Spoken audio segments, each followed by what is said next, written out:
Welcome back, knitting friends.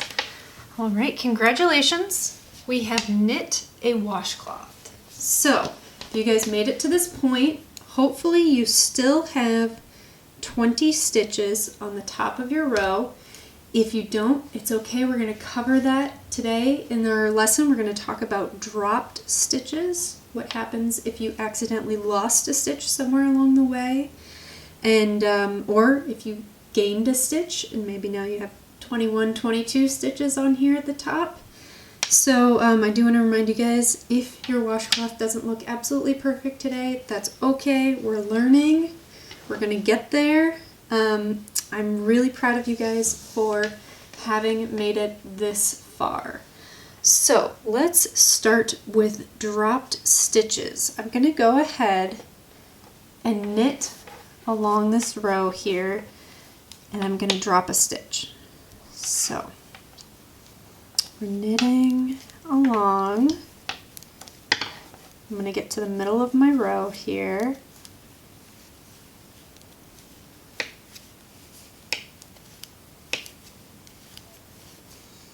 Alright, now let's say I just accidentally pull that stitch off. Now, if I catch it at this stage, see how, I'm going to bring it a little close and focus the camera here. Okay. Now see how there's a little bump there? I've dropped my stitch. And there's a little bump on the top there. Now, if I catch it early enough, I can just slide my needle back in there and save it and pick it up. That's if you catch it early. Now, that's not always the case. Sometimes that slides off. Oops, I didn't even notice, and I kept knitting into my next stitch. When I get to the end of my row, I'm going to knit all the way to the end of my row here.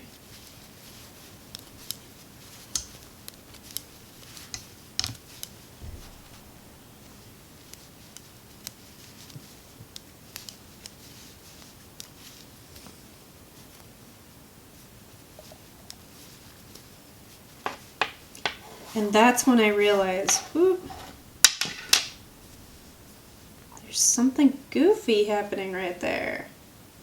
And if I put a little bit of tension on this, I realize that that stitch is going to start to slip down my work, and this whole row could possibly slide out all the way down, and you'll start to see this gapping in your stitches here. So, what I'm going to do to fix that, if I see that there's my stitch, it's starting to slip out, and here's where it came undone, here's my missing stitch here. And hopefully, you know, as you guys practice, you'll start to be able to spot these things, and you'll be able to visually identify them as they happen. So what I'm going to do is I'm going to reverse back to this stitch here. So starting at the end of my row, I'm basically going to undo those last few stitches. So I'm kind of reverse stitching. I'm sliding my needle into that lower stitch. So right here, I'm going to slide my needle in there. And I'm going to pull that last stitch there. So I'll show you again. Here's my stitch, my lower stitch. I'm going to slide my needle in. I'm going to pull that stitch out.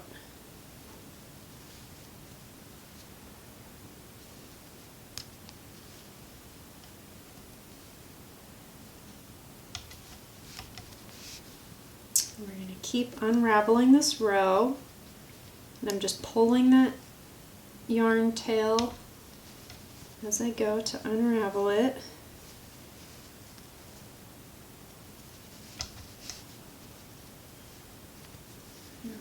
Go. Just gonna back it up until we get to our dropped stitch here. So here we are back at our dropped stitch.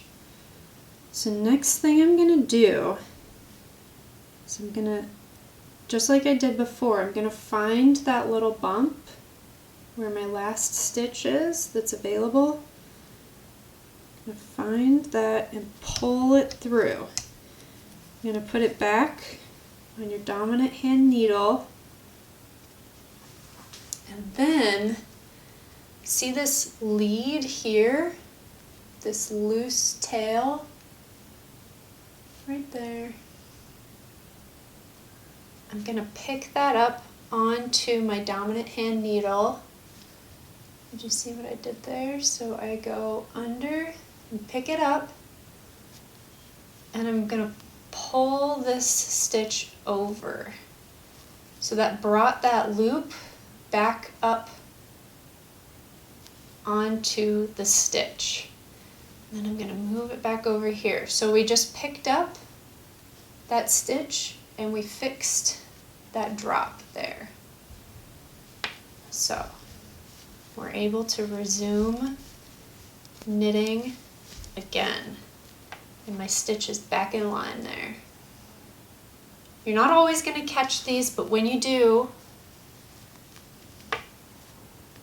try and pull that stitch back up. So we just learned how to pick up a dropped stitch. That's great. Now what happens if I accidentally, let's say I accidentally stitch into the same stitch twice, and now there's an extra stitch there. So I'll show you again.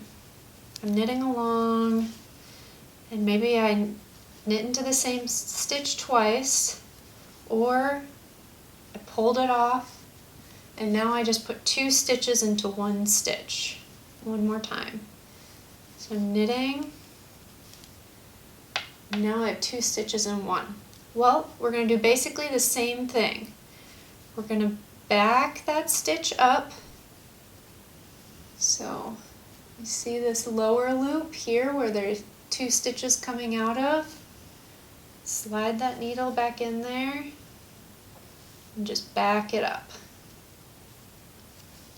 So as we're knitting along, we want to make sure that it's a 1-to-1 ratio to keep our work the same size. 1 stitch in 1 loop.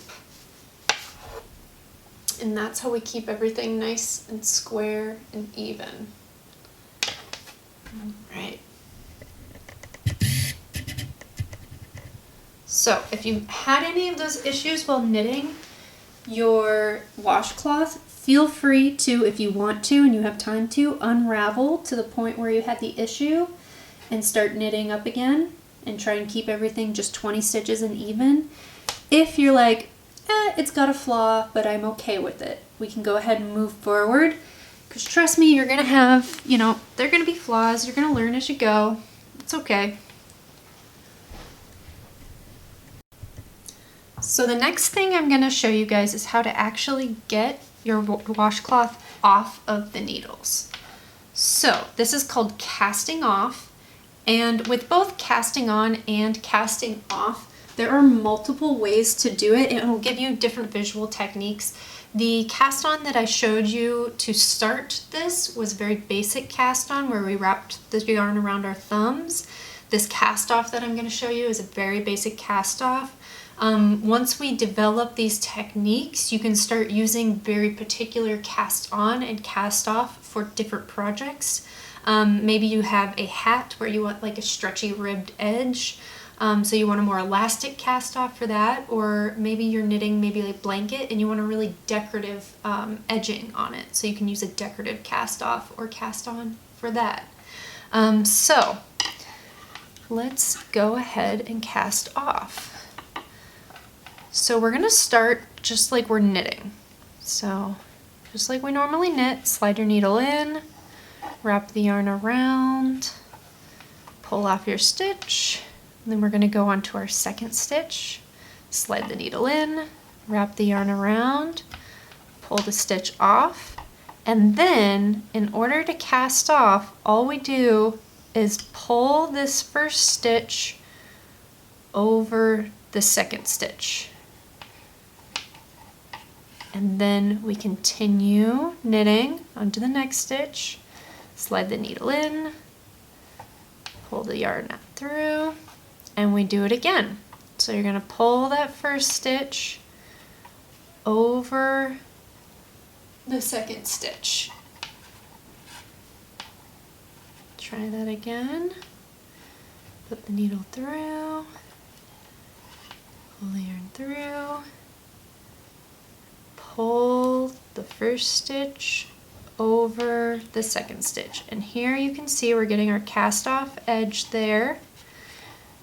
Now, just like with the knitting, you want to be aware of tension. You might be pulling this really tight. You might be doing a really loose cast off. And as you get more comfortable, you'll get more consistent with the tension here.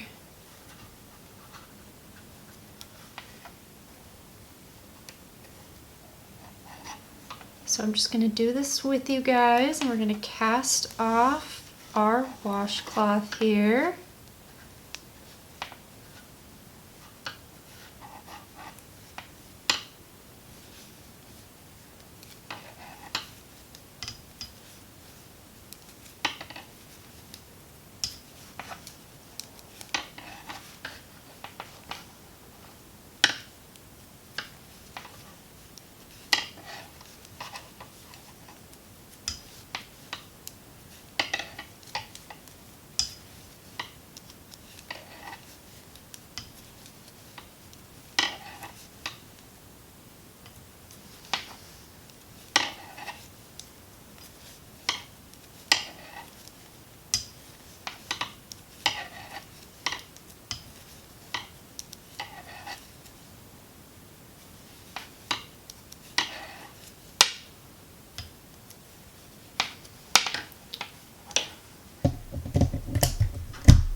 Okay, awesome.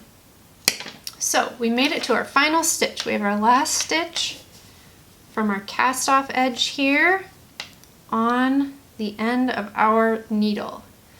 So to finish this off, what I'm going to do is I'm going to give myself a big loop here. I'm going to pull it out. I'm going to slide my needle out of there. And then I'm going to give myself kind of a healthy amount of yarn here. So I'm going to give myself a lead, maybe 12 inches, 12, 13 inches. You could use your needle for reference there. And then I'm going to cut my end. So I just cut that loose from my ball of yarn. Tuck this back up. And now I have my loose end of yarn and I have my final loop here. And what I'm going to show you guys is how to make our loop end that we're going to hang our washcloth from. So I'm going to slide my fingers into that loop, make a little pinchers, slide my fingers into the loop, and I'm going to grab that tail end and pull it through. Just like with our slip knot earlier, we're going to repeat that process. I'm going to put my pinchers through the hole, grab the end, pull it through. Slide my pinchers through, grab the yarn, pull it through. Slide my pinchers through, and we're creating this sort of slip chain there.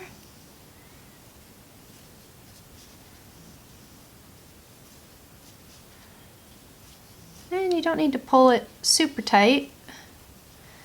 You just want to slide that knot down.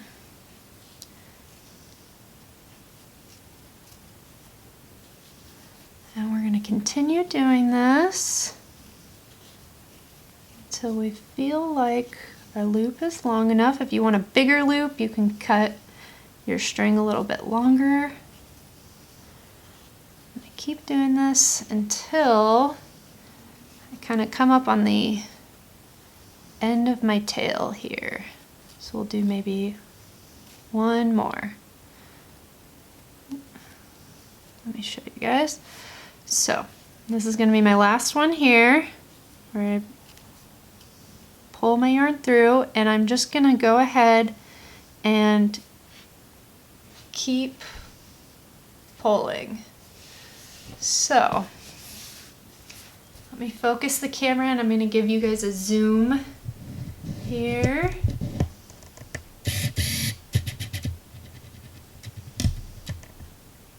All right, there we go.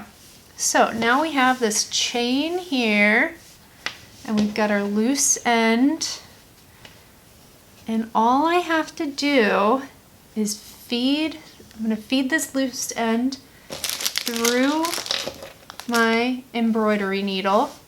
So you guys should all have an embroidery needle in your pack. And in order, I'll show you the easiest way I know to thread this embroidery needle. So what I do is I hold my yarn in a little folded over loop there. I slide my needle in there and use it to kind of pinch the end, which kind of aligns all the fibers and gets them taut. And then I roll my needle end over that little bump there. And you see how that feeds it through? And then I pull it all the way through. Okay, now I'll show you another way to do this. If that didn't work out for you and you want to feed from the end of your yarn into your needle, I kind of flatten it along my finger and try to roll the fibers through the tapestry needle. Now I tend to struggle with this one a little bit more because the fibers want to separate at the end of the yarn there, but that is an option if that's easier for you. Remember, knitting is a process of a lot of personal preferences, so there's no absolute right or absolute wrong way to do things. You just need to figure out what's best for you. Okay, so now I've got the end. I'm going to zoom out just a little bit. There we go.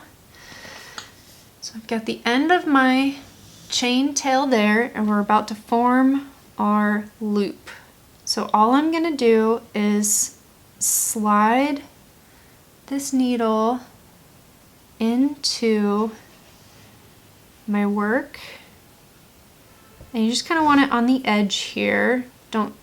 Don't slide it in too far into the work. You want to be getting these edge bumps right on the corner here, and then I'm just going to kind of pass it through a couple of times, and you can sort of weave that. You can weave that needle. We're going to kind of go up and down in the work. Now, since this is a washcloth, this item is going to get quite a lot of use. So we want to really make sure that that end is woven into our work. So feel free to just kind of pass it along that corner of the work back and forth and weave it in.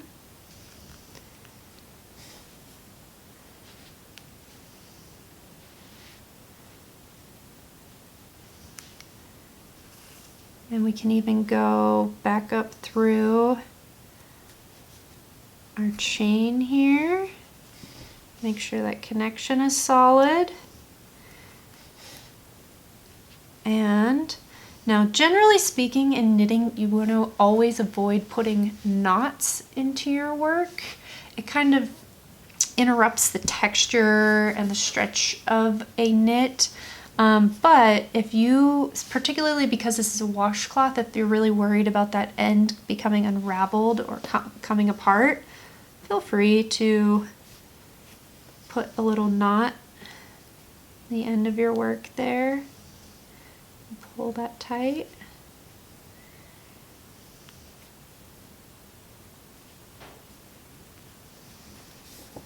So double knot that there. All right, so that was this is a little bit of a smaller loop than the first one I made, so if you want to give yourself a longer tail so you can have a longer loop on there, and I just cut off the remaining edge. There we are. So now we have the loop on our washcloth. The next step is going to be to weave in our starting tail. So this was the tail from when we first started our work. So let me show you one more time. How I thread my needle here. So I pull it up through, give myself some tension to align those fibers. Roll that onto my needle, just like that, and pull it through. There we go. Okay, now similar to our loop end, I'm going to weave this end into my work.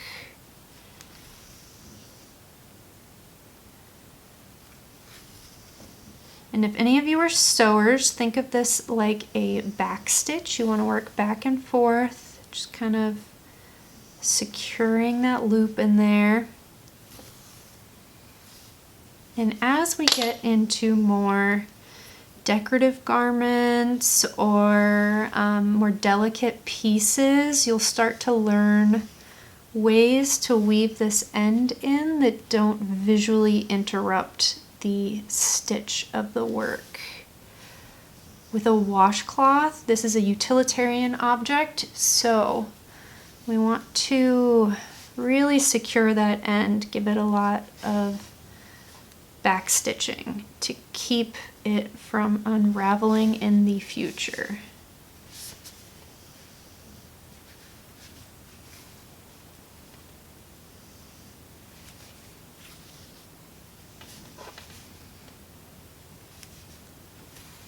Okay, I'm feeling pretty good about that end being woven back in and secured there, so I'm going to cut my end. Beautiful. All right, we have officially made a washcloth. Congratulations, guys. Very exciting. Okay, the next thing I'm going to show you guys is, sorry, that is my dog snoring, having puppy dreams in the background.